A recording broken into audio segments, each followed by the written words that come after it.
National High School. Yung sponsor ko na sa New Zealand, sila po yung tumutulong sa aking pag-aaral. Since nung grade 4 po ako, sila na po yung tumulong sa akin mag-aral.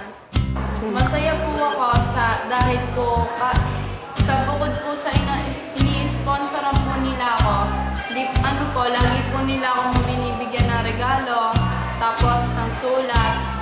Masaya po ako kasi po, nagre-respond po sila sa mga sulat na pinapadala ko.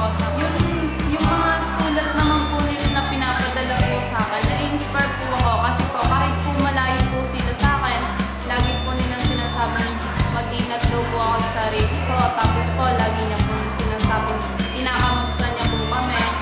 Kahit po, pag po may problema ako o sa school may dinadala akong problema na parang hindi ko kaya, iniisip ko lang yung sponsor ko na gagawin ko to dahil sa sponsor ko, dahil sa magulang ko, para din naman kay God. Kasi nga umaasa sila na nag-aaral ako ng mabuti. Kaya pagsisikapan ko talagang hindi ko sisirain yung tiwala nilang binigay.